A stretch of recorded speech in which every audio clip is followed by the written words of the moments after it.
Right, we've got Kishore Biyani of the Future Group joining us on the phone line for his perspective on what really is a momentous occasion for his sector. Mr. Biyani, really appreciate you being with ET. Now, your first takes. The Union Parliament has given its stamp of approval to FDI and multi-brand retail. I think, according to us, the executive decision was taken, and this is the ratification of that decision in the Parliament. And for us, the way we have looked at it is the debate and the understanding of the word multi-brand retail and FDI in the country by all the leaders. I think that's been a understanding for us also in terms of the way the debate has happened. But sir, a lot has been said on the floor of the House for the last 2 days, both by the opposition and the ruling alliance. Do you really think FDI and retail can be the game changer that it is being made out to be? I think retail is definitely a business which can create opportunities of manufacturing, employment, job creation, because the consumption always leads to development. And being a part of the global economy, I think consumption, India is getting aspirational, India is getting wealthier, and one has to consume more. And there has to be a modern way of consuming things, because ultimately how do you provide goods and products and services to the consumer? So retail had to change its form. And so this is a game changer, but nothing is going to happen in a day. It takes a while before things happen. All right. Sir, also just speak to a little about, we expect a Walmart, we expect a Carrefour, we expect a Tesco to come into India. How soon will we really see these global retailers come calling? Because, as things stand, the riders are also rather strict and very stringent. But we have already seen Walmart is here in form of Easy Day, Tesco is here in form of Star India Bazaar, Carrefour is here in form of their wholesale cash and carry. So we are already seeing retail who are already existing in this country. So what can happen is, provided they have a longer involvement in the country, and if they look at country from 20-30 year horizon, they have to bring in their investment and they have to own that piece what they are creating. And this will facilitate them to get an entry and foothold into India from a long-term perspective. All right. From a long-term perspective, you do believe that this could be a game changer. But the obvious question that one would perhaps want to ask you is that if you actually saw the debate on the floor of the House, it was a very divisive debate in the sense the UPA-led states were, supporting it. The BJP completely opposed to this, even though they had actually mooted 100% FDI and retail many years back. The fact that the government has restricted and has put very strict eligibility criteria, this will only perhaps go to 53 cities in India. What about states that are perhaps ruled by the opposition? We will not see FDI and multi-brand retail there. How restrictive will it be for players then? I think retail is all about how India is a huge country and 28 states and many union territories.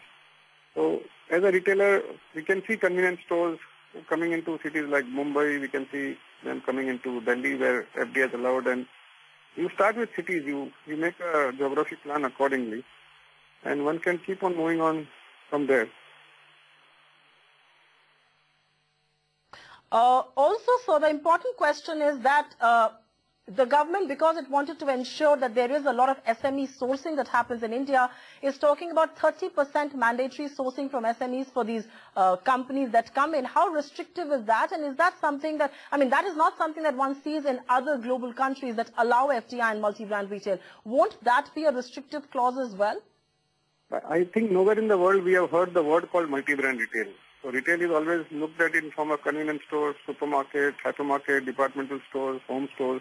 Nowhere in the world we have seen a word called multi-brand retail, which is actually creating a lot of issues in terms of what kind of retail we are making restrictions to. Today for a departmental store, 30% sourcing is no possibility. For any other goods in terms of home stores, I think 30% sourcing becomes a big challenge. So I think the challenge for us is this basically a policy is basically for food retail, but it is implemented and accepted for each and every form of retail, which is becoming challenging. For food retail, I believe 30% sourcing is going to be no challenge. As a hypermarket player and a supermarket player, we are sourcing more than 80% from India. So that's not the big issue. So one of the issues and one of the concerns that was really raised in Parliament, especially by the opposition parties, was that, they were raising concerns on sourcing from China, which a lot of global retailers do anywhere in the world. Does India run a similar risk as well?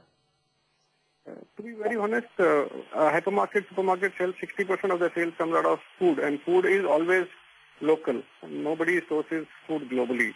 So I would assume that 60% is sourced locally, and the general merchandise, which people are talking about, the stationery, the luggage, the toys, that is around 18-20% of the business. And if that is imported, I believe 50% of that will be imported. That's only 10%, and balance 20% is going to be clothing and other goods, which is also sourced locally. So I think out of the total sales of 100% which we do in a supermarket, hypermarket, maximum to maximum, I believe the imports content will not be more than 20%. All right, so an import content not more than 20% is perhaps something that should allay fears, at least as far as the opposition is concerned. But what are the other obvious advantages that you envisage of a move like this? Employment generation you've already spoken about, but what are the other obvious ones that you would want to talk to our viewers about? I think it's all about, firstly, it's all about capital. It's all about building up new supply chains. It's all about helping the real estate industry in terms of building up properties to do business. It's also all about bringing down prices to deal with customers. Customers get an assortment of goods.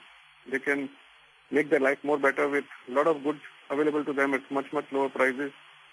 So in a sense, it has multiple benefits. It has some issues, not that anything comes absolutely in a positive manner. So there are views for and against, but I believe the for views in terms of overall benefit is far outweighing the negatives on this. Mr. Biyani, I have one question to ask you, because the opposition kept talking about predative pricing by global retailers and of course raised the bogey about the small mom and pop kirana shops. What's your statement on that? I mean, how real are those fears, and how perhaps bogus is the argument that mom and kirana shops will be completely wiped out? I think we have a competition commission, and according to the policies which I have understood out of the Competition Act, it doesn't allow predatory pricing, and they can be put to a stop. So anybody selling, taking advantage of a situation and sell goods below the cost price is not allowed as per the Competition Act. I think that fears are misplaced, and there are laws which can prevent you from selling below your cost price and taking advantage or killing your competition. There is a competition commission which has been created to look at these issues.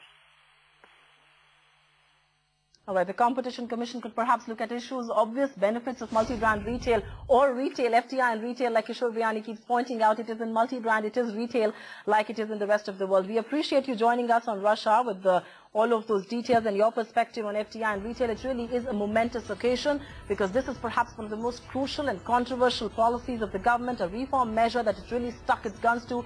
On your screens right now is how the tally in the Lok Sabha finally was. The for FDI votes amounted to 253. The against FDI votes were 218, which essentially means that the Lok Sabha, at least in spirit right now, does believe in FDI and multi-brand retail. It's been a pleasure getting you the special show. It's a wrap here.